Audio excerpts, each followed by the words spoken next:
Stakeholders now say there is no cause for alarm following increased COVID-19 cases being reported in China.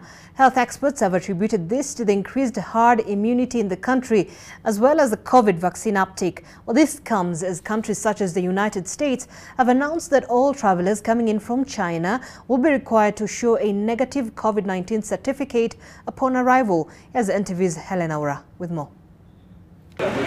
Since the lifting of the COVID-19 mandatory measures by the Ministry of Health in March 2022, many Kenyans threw caution to the wind. Huge crowds congregated during the campaigns ahead of the August 2022 elections. While some were worried as the country had just stepped out of a pandemic, the numbers were seemingly on the decline. Now, China is reporting a surge in COVID-19 infections, with the Omicron variant and its subvariants spreading across the country. China, which you don't have for the longest time had a zero COVID policy until about a month ago. Before that, anybody who was found with COVID in China, they will lock down a whole neighborhood, literally a whole city or a whole town. And they will not allow anybody into their country without testing.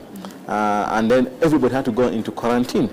But right now, with the lifting up of the zero COVID policy, we are finding that COVID is really spreading far and wide across China.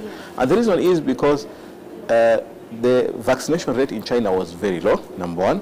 And number two, they had kept COVID away for a long time. So they neither had vaccination immunity nor immunity from natural infection.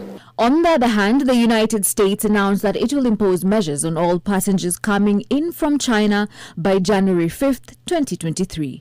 The passengers will now be required to show a COVID-19 negative certificate. I don't think we should be worried at all, personally, because every country across the world right now has COVID circulating. The same way we have flu circulating, we have RSV circulating, and other viruses, COVID is circulating. So it makes no sense to be more restrictive when already you have COVID circulating. But we just need to be a bit more cautious that as people are coming in, if they have symptoms, they should be tested.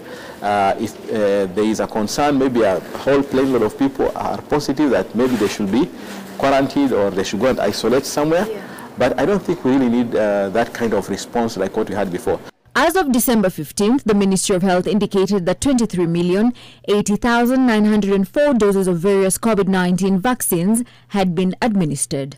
18,459,364 are the total doses administered to the adult population, while 10,047,661 people above the age of 18 years are fully vaccinated, and 2,153,188 others above the age of 18 are partially vaccinated.